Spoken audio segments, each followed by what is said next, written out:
Gentleman. Okay, so this is going to be a legendary video, क्योंकि इस video में मैं बताऊंगा कि आप एक डफर से टॉपर कैसे बन सकते हो इन 10th बोर्ड्स। इवन अगर आपने कुछ भी नहीं पढ़ा तो आपके अच्छे खासे नंबर आ जाएंगे। सो बेसिकली जब मैंने 10th एंटर की थी तब कोरोना था थोड़ा थोड़ा, लेकिन हट गया था। 9th में लॉकडाउन लगा हुआ था, और जब मैं 8th क्लास में तब भी लॉकडाउन लगा हुआ था। सो मुझे 8th और 9th तो मैंने पढ़ी नहीं थी। वो 2 साल मैंने सिर्फ फ्री फायर खेलने में निकाले थे। तो मुझे कुछ आइडिया नहीं था कि 10th में क्या होने वाला है।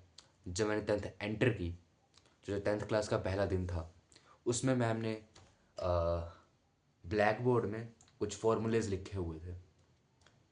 मुझे कोई आइडिया नहीं था कि है क्या। मैंने सोचा कि मैथ की क्लास है, मैं क्यों आ गया यहाँ पे। बट वो साइंस थी। उसमें कुछ थे Al2CO3 H2O। मैंने सोचा ये क्या है, कुछ आइडिया नहीं था मुझे। ओके, एंड ये वर्ड मैंने 2 बार रिपीट किया। सो मैं डर गया उस टाइम, ले क्या है। एंड आई थिंक मैं रोया भी था उसके बाद। थोड़ा अजीब सा है, लेकिन हाँ, मैं झूठ नहीं बोलूँगा, मैं रोया था, ठीक है ना। तो उसके बाद क्या हुआ कि 10th में मेरे ढंग के नंबर नहीं आए, ना ही पीटीज़ में आए, ना ही मिड टर्म्स में आए, ना ही प्री बोर्ड्स में आए। मैं 73 से कभी ऊपर गया ही नहीं, कभी भी नहीं, इतनी ज़्यादा मेहनत करके भी। मैंने मेहनत तो की थी, लेकिन कुछ समझ नहीं आता था। मतलब पढ़ने बैठा रहता था, लेकिन पल्ले कुछ नहीं पड़ता था, क्योंकि पिछली क्लासेस पढ़ी नहीं है। बट क्या हुआ, लास्ट के जो 30 डेज थे उसमें मेरी बहुत ज़्यादा गंदी फट गई थी। बहुत ज़्यादा डर गया था मैं इतना डर गया था कि मेरे को नींद भी नहीं आती थी रात को। आधी रात मेरी नींद खुल जाती थी, और पीठ में मेरा पसीना पसीना हो गया होता था। एंड मैं वापस सोने की ट्राई करूँ तो मैं डर के मारे सो ही नहीं पाता था। मुझे लगता था मैं जेन्युइनली फेल हो जाऊँगा, लाइक लिटरली। मतलब मैं सीरियसली कह रहा हूँ, मेरे को सच में लगता था मैं फेल हो जाऊँगा। सो क्या हुआ, लास्ट में जब 10th के बोर्ड्स हुए तो जो रिज़ल्ट आया उसमें मेरे थे 89%। एंड मेरा रिएक्शन नॉर्मली था, मेरे को एम्प्टी फील हो रहा था अंदर से। अब वो मुझे नहीं पता क्यों हो रहा था, चलो वो सेपरेट टॉपिक है। बट मेरे बोर्ड्स में आए 89%। अब वो आए कैसे।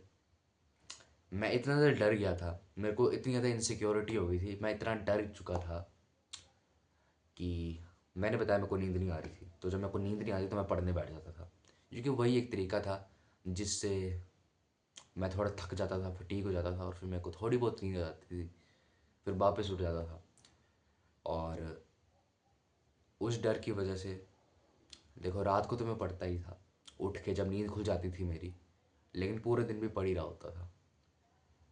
तो अगर मेरे को समराइज़ करना हो कि कोई चीज़ है जिसने मेरी सबसे ज़्यादा हेल्प की बोर्ड्स में स्कोर करने के लिए, वो थी इनसिक्योरिटी एंड डर। डर, इनसिक्योरिटी, फियर, इस चीज़ ने मेरे को 89% दिलवाई है, क्योंकि मेरा कभी गोल ही नहीं था इतना ज़्यादा पढ़ने का। मैं पास होने के लिए पढ़ रहा था, मेरा गोल ही नहीं था कि मेरे को इतने नंबर चाहिए। ओके, बट ओके, सो पहली चीज़ तो ये है कि मैं डर गया था, इसकी वजह से मैं बहुत ज़्यादा पढ़ा। उस इनसिक्योरिटी ने एक्शन इंस्पायर किया, और उस एक्शन ने लीड किया रिजल्ट्स को, गुड रिजल्ट्स को। Okay, and other thing is कि उस टाइम मैं ना क्वेश्चन बैंक्स ले ली थी। ली भी नहीं थी मैंने, मेरे घर में पड़ी हुई थी, मुझे पता नहीं था क्वेश्चन बैंक होती क्या है। मेरे को लास्ट में पता लगा कि मेरे घर में क्वेश्चन बैंक भी पड़ी है। सो उसमें थी, एक साइंस की थी, एक एसएसटी की थी। एंड पेपर में जितने भी क्वेश्चन आए थे ना 10th के साइंस के, वो सारे प्रीवियस ईयर थे। एसएसटी के भी सारे प्रीवियस ईयर थे। सो देखो, सैम्पल पेपर वगैरह का तो मेरे को पता नहीं, तुम सोल्व करने को तो कर लेना, लेकिन क्वेश्चन बैंक को मत भूलना। और वो ऐसा नहीं कि मतलब खुद क्वेश्चन बना के दिए हुए हैं, मतलब उसमें ऐसा होना चाहिए कि वो सच में रिपीट हुए हों क्वेश्चन, लाइक पिछले साल रिपीट हुए हों। मेरे पास उस टाइम कितनी कोई शायद सेल्फ स्टडी ब्रांड थी कोई, मैं शटर कर रहा हूँ but anyways ignore that fact. Okay, तो ब्रांड थी सेल्फ स्टडी, उसकी मेरे पास क्वेश्चन बैंक थी साइंस और एसएसटी की। मैं उससे ही पढ़ रहा था, एंड उससे ठीक ठाक नंबर आ गए, उसमें उससे सारा पेपर आया था। तो क्वेश्चन बैंक खरीद लो। एंड सैम्पल पेपर भी मैंने साइंस का लिया था, बट मेरे को वो टाइम वेस्ट ही लगा। उससे मुश्किल से एक दो क्वेश्चन आए होंगे, बट एमसीक्यू सैम्पल पेपर से आए थे। एमसीक्यूज मेरे को नहीं दिखे क्वेश्चन बैंक में जो कि पेपर में आए होंगे। सो हाँ, सो ये 2 पॉइंट्स हो गए। डर ने इंस्पायर किया एक्शन को। एंड दूसरी चीज़, क्वेश्चन बैंक्स खरीद लो एंड उसको रटो अगर नंबर चाहिए तो। अब हो सकता है तुम्हारे ऊपर ये एडवाइस अप्लाई ना हो, मैं अपने एक्सपीरियंस से एडवाइस शेयर कर रहा हूँ।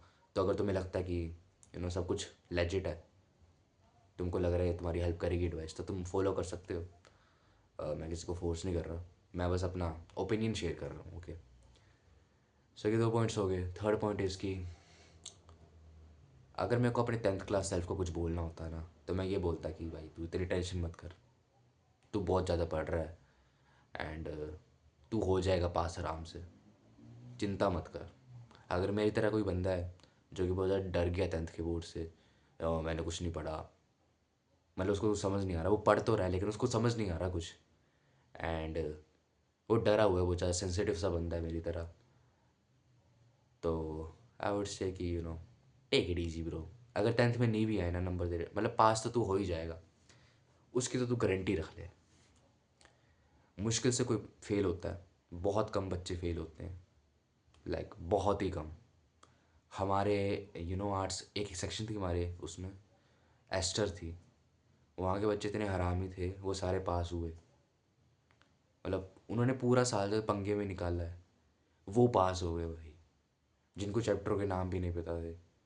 तुम्हें तो चैप्टर के नाम तो पता है, ऑथर के नाम तो पता है, थोड़ा बहुत आइडिया तो होगा। हाँ, तो पास हो जाओगे तुम, चिंता मत करो। टेक इट ईजी, थोड़ा भाई फ़ोन वगैरह से दूर रहो, बाहर नेचर के साथ कनेक्ट करो, ग्राउंडिंग एक्सरसाइजेस करो, नंगे पैर घास में चलो, ब्रीदिंग एक्सरसाइज करो। एनीवेज, बेसिकली बस स्ट्रेस मत लो इतना। अब वो मुझे नहीं पता कैसे, but take it easy bro. बस अपना काम करो, तुम्हारा काम सिर्फ एक है, पढ़ाई करना। ढंग से पढ़ाई करो फोकस के साथ, जितना बढ़ जाता है पढ़ो, लेकिन पढ़ो रोज़, एंड तुम्हारे अच्छे नंबर आएंगे बोर्ड्स में, बढ़िया नंबर आते हैं बोर्ड्स में, तो चिंता मत करो। Everything will be okay, everything will be fine. Okay, so I meet you in the next one. Too sweet, जागते रहो, चैट टैग की लाइन।